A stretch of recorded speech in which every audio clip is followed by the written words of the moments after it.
Picture चालू करो बे। हमने ज्यादातर जो चर्चा की वो इस बात पर की कि कैसे कांग्रेस ने मध्य प्रदेश की अपनी जीती हुई बाजी गंवा दी थी। ये ऐसा ना हो रागिनी, जो बीजेपी बार बार कहती है हमने प्रो इनकम्बेंसी करके दिखाया है, और दिखाया है, कई राज्यों में करके दिखाया, केंद्र में करके दिखाया। ऐसा ना हो सब पलट जाए रागिनी। माना कि आप चाह रहे हैं या आपको ये संभावना लग रही है, पहले ये बताएं।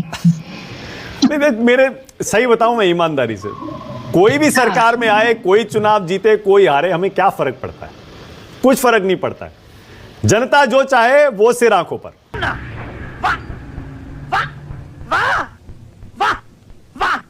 जनादेश सबसे ऊपर। नहीं, मैं चाह रही थी कि आप ऐसा ही जवाब दें, और इसीलिए मुझे लगता है कि मध्य प्रदेश और छत्तीसगढ़ पर कमेंट्री करने और इतिहास के पन्ने पलटने से ज्यादा महत्वपूर्ण यह है कि हरियाणा के और जम्मू कश्मीर के जो वस्तु स्थिति है, जो आज के हालात हैं, वो दिखाए जाएं। और मानक बहुत एको आ रहा है, आप इसको जरा थोड़ा अगर देख सकते हैं।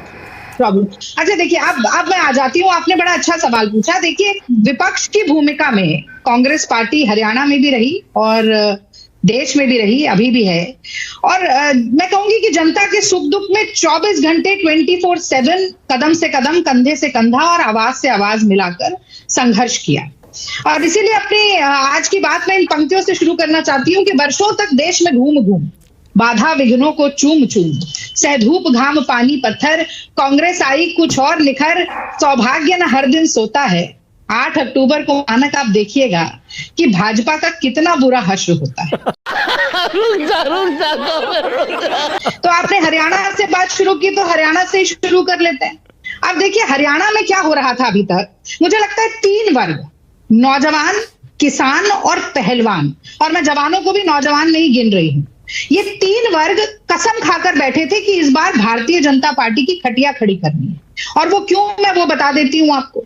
देखिए, 37.4% की बेरोजगारी दर हरियाणा में है, जो कि देश की बेरोजगारी दर से 4 गुना ज्यादा है। 15 से 29 के आयु वर्ग में हर 3 में से 1 नौजवान बेरोजगार है। इसके बावजूद करीब 1,80,000 पद खाली हैं। और अगर जवानों की बात कर लें, तो जवानों को मजदूर बनाने का काम अग्निवीर योजना के द्वारा किया गया। उनसे उनका पेंशन का हक, शहीदी का हक, उनका कैंटीन का हक, जितने अधिकार होते थे सब छीन लिए गए। और उसके ऊपर पेपर लीक और पेपर रद्द, मतलब कि नौजवानों को आत्महत्या की कगार पर पहुंचाने का काम खट्टर और मोदी सरकार ने किया। और मुझे लगता है इसीलिए खट्टर जी को छुपा के रख दिया गया। भाई, जिस मुख्यमंत्री के कंधे से 9.5 साल बंदूक चलाई गई, सरकार चलाई गई, उसको आज नई नवेली दुल्हन की तरह घूंघट में रख दिया गया कि कोई चेहरा भी ना देख ले।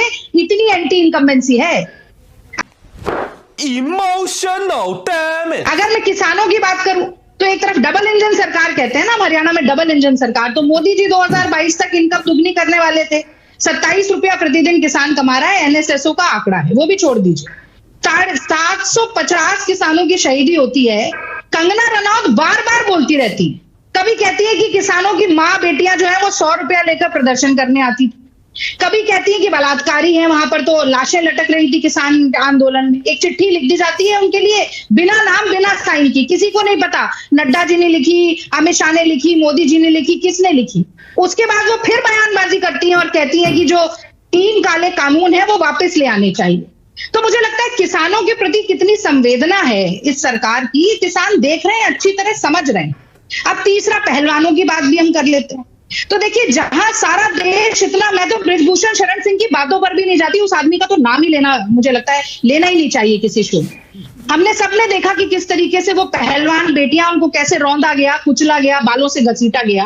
पर आप और आगे बढ़कर देखिए, भारतीय जनता पार्टी की मैं बात करना चाहती हूँ कि पूरा देश जब दुखी था, संताप कर रहा था कि 100 ग्राम के कारण मेडल रह गया देश का, पूरी भारतीय जनता पार्टी की जो ट्रोल आर्मी है वो विनेश फोगाट की फजीयत करने में और मजा उड़ाने में लगी हुई थी। तो किसान, पहलवान, नौजवान और जो महिलाएं हैं, बेटियां, वो भी उसमें आ जाती हैं, सब त्रस्त होकर बैठे हैं।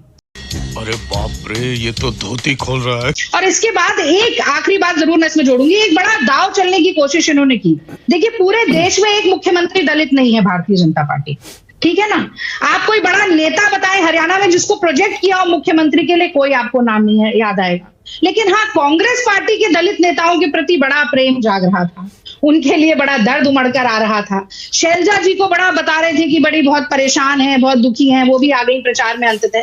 और जो आज पासा पलटा है वो अशोक तंवर जी के आने से पलटा है, क्योंकि अशोक तंवर जी के आने से कहीं ना कहीं मुझे लगता है कि वो भारतीय जनता पार्टी, जो कि उस वक्त आरएसएस या बाद में संघ रही, आरएसएस और फिर जनसंघ और ये सब, पर जब संविधान बना तो जो ये जितने सारे संघी थे वो मनुस्मृति को संविधान बनाने की बात करते थे और संविधान की प्रतियां जलाते थे। आज उनका जो चेहरा है वो मुझे लगता है कहीं ना कहीं पूरी तरीके से साफ भी हो गया है, पर्दाफाश हो गया है।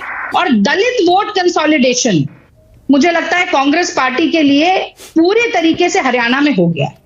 अब वहां वस्तु स्थिति यह है मानस कि जो सैनी साहब हैं वो एक हाथ से अपने सिंहासन मुख्यमंत्री की कुर्सी पकड़े हुए हैं, उनका एक हाथ अनिल विज खींच रहे हैं, एक टांग उनकी खट्टर साहब खींच रहे हैं और जो दूसरी टांग है वो राव इंद्रजीत खींच रहे हैं।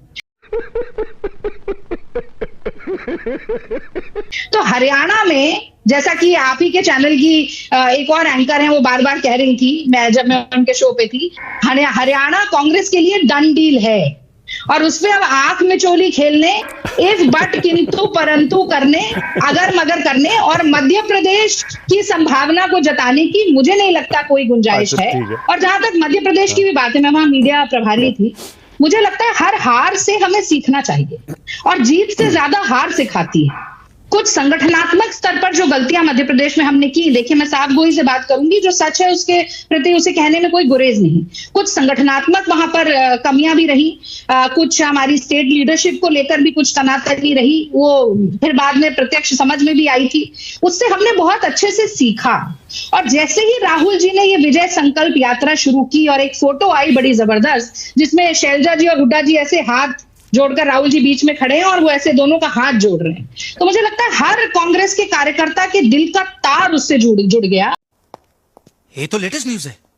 और मुझे याद नहीं आ रहा किसने अभी थोड़ी देर पहले ही राहुल जी की कश्मीर से, कन्याकुमारी से कश्मीर की यात्रा की भी बात की, भारत जोड़ो यात्रा की बात की, तो मुझे लगता है ये यात्राएं बड़ी महत्वपूर्ण हैं और ये न सिर्फ लोगों की दृष्टि बदलती हैं कांग्रेस पार्टी के प्रति और कांग्रेस पार्टी के नेता के प्रति, बल्कि मुझे लगता है कि बहुत बड़े स्तर पर संवेदना के साथ जुड़ाव भी करती हैं। और मैं इसलिए कहना चाहती हूँ कि वसुधा का नेता कौन हुआ, भूखंड विजेता कौन हुआ, अतुलित यश क्रेता कौन हुआ, नवधर्म प्रणेता कौन हुआ, जिसने न कभी विश्राम किया और विघ्नों में रहकर काम किया। तो राहुल गांधी जी के हर भाषण में मीन मेख निकालते रहे, उनको तमाम नामों से नवाजते रहे, सजाते रहे, बार बार उनके मीम्स बनाते रहे, लेकिन जो गांधी जी ने कहा था ना कि वो हम पर हंसते हैं, हमसे लड़ते हैं और फिर हार जाते हैं, मुझे लगता है वही बात हो रही है और आखिर का जो नतीजा है वो वही दिखाएगा। All right. Wow, beautiful. 30 second. परेशान मत होइए, बहुत देर बोल लिया था आपने। हाँ। जफर भाई तो सुनिए, अब एक और शेर आपको सुनाती हूँ मैं कि तुम्हारे पाँव के नीचे जमीन नहीं, कमाल है तुम्हें अब भी यकीन नहीं। मानक आप बात कर रहे थे, ऑन्कोलॉजिस्ट बता रहे थे, 2 सेफोलॉजिस्ट जो बड़े सम्मानित आपके चैनल पर बैठे हैं और आपने कहा कि 2nd स्टेज और 4th स्टेज कैंसर की जरा आप बताएं क्या व्याख्या रहेगी आपकी। मुझे लगता है इनसे पूछना चाहिए था कि भारतीय जनता पार्टी वेंटिलेटर पर है, उनकी तो समीक्षा और व्याख्या करने की जरूरत ही नहीं है। अब मैं तो कहती हूँ 8 तारीख को सीधा पोस्टमार्टम कीजिएगा और पोस्टमार्टम करके बताइएगा कि क्या हुआ क्या हुआ। अब 2 लाइन और बोल दूं बहुत जल्दी से। पिछले 10 साल में 5 प्रदेश अध्यक्ष भारतीय जनता पार्टी को हरियाणा में बदलने पड़े, 2 मुख्यमंत्री बदलने पड़े। जो मुख्यमंत्री अभी है सैनी साहब, बिल्कुल ठीक कहा, उन्हें ये बताने में ही सारा समय निकल गया कि मैं मुख्यमंत्री हूं, पर मुख्यमंत्री को 4 सीटें बदलनी पड़ी और उसके बाद चुनाव की 2 तारीख बदलनी पड़ी और उसके बाद 39 बड़े नेता, विधायक, मंत्री, सांसद ऐसे थे जिन्होंने पार्टी बदल दी। अब वो 40 हो गए, अशोक तंवर भी आ गए जो कि स्टार कैंपेनर थे इनकी पार्टी के। तो अब इस परिस्थिति में हरियाणा है, उसके बाद भी वो कहते हैं धृतराष्ट्र तो अंधे थे, गांधारी ने खुद आंखों पे पट्टी बांध ली थी। तो भारतीय जनता पार्टी और उनके प्रवक्ता गांधारी बन के आंखों पर पट्टी बांधना चाहते हैं, तो ये मुगालसा। ठीक है, ओके जफर भाई आपकी बारी है, बोलिए। और क्या कहा जा सकता है? बोलिए जफर भाई। हमारे यहाँ ऐसा ही होता है। नहीं, मैं तो इस सवाल को इतनी गंभीरता से लेती नहीं कि इसका जवाब दे सकूं। अगर ऐसा लगता है कि वैचारिक धुरी के दो चरम पर खड़े हुए राष्ट्रीय दल एक साथ हाथ मिलाकर चुनाव लड़ लेंगे तो फिर भारत में शायद चुनाव की व्यवस्था की नहीं, चुनाव नहीं, सरकार बना सकते हैं। सरकार बनाने की बात हो रही है। सरकार भी बनाने की आप बात कर ले। अब आप सोचिए कि गोडसे और गांधी एक साथ खड़े हो जाएंगे सरकार बनाने के लिए। ये कैसा सावरकर और सवाल गांधी है? तो खड़े हैं महाराष्ट्र में। आपने कहा ये सावरकर और गांधी तो महाराष्ट्र में है ना साथ में। नहीं, लेकिन अरे गोडसे और गांधी तो नहीं है ना, टिकट जारी किया। गोडसे और गांधी तो नहीं है ना। चलिए अच्छा, आगे बढ़ती हूँ, मैं जम्मू कश्मीर पर आ जाती हूँ। मुझे नहीं लगता ये सवाल इतना गंभीर है कि इस पर कोई ठोस जवाब देना चाहिए। बहरहाल मुझे लगता है कि पूत के पांव ना पालने में दिख जाते। तो ऐसा हुआ कि लोकसभा का चुनाव हुआ, बड़ा डंका पिट रहा था 370 का। कश्मीर में 3 लोकसभा हैं, श्रीनगर, अनंतनाग, बारामूला, तीनों पर भारतीय जनता पार्टी चुनाव ही नहीं लड़ पाई। फिर लोकसभा का चुनाव आया, पहली लिस्ट निकल कर आई और वो ये दिखाना ऐसा चाहते हैं, जफर भाई भी दिखाएंगे कि जैसे इनकी तूती बजेगी 370 के बाद। तूती नहीं बजी, जम्मू कश्मीर में भी जूतियां बजने लग गई।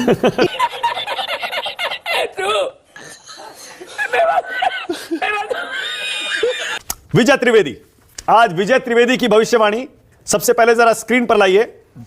विजय जी का मानना यह है, विजय जी कहते हैं हरियाणा में कांग्रेस पार्टी मजबूत दिखाई देती है। जरा विजय त्रिवेदी की ऊपर भविष्यवाणी दिखाइए। विजय जी कहते हैं कांग्रेस पार्टी हरियाणा में मजबूत है और बीजेपी मुश्किल में है। हरियाणा चुनाव को लेकर यह है विजय त्रिवेदी की भविष्यवाणी। जम्मू कश्मीर पर बाद में आते हैं, पहले विजय जी हरियाणा से ही शुरू करते हैं। कांग्रेस पार्टी मजबूत और बीजेपी मुश्किल में। विजय जी, ये किस आधार पर आप कह रहे हैं, बोलिए। देखिए, 2 वजह मैं समझता हूँ। एक वजह है भारतीय जनता पार्टी की सरकार, जिसका एंटी इनकम्बेंसी फैक्टर उसमें लगा हुआ है। खट्टर साहब का 9.5 साल की जो काम उन्होंने किया, उसको लेकर बहुत कुछ अच्छा मैसेज नहीं है वोटर में, कार्यकर्ता में और हरियाणा की जनता में। और वो भारतीय जनता पार्टी ने भी समझा, तो इसलिए उन्होंने अपना लीडरशिप को चेंज किया। लेकिन वो लीडरशिप चेंज होने में थोड़ा सा देर हो गई। तो जो नए चीफ मिनिस्टर आए, इनको यदि हम सुषमा जी के रेफरेंस में देखें दिल्ली में, तो उस तरह का एक बदलाव है कि वो कितना कर पाएंगे। अब यदि वो नहीं कर पाते तो पूरी तरह से उनको तो नाकाम नहीं मानना चाहिए।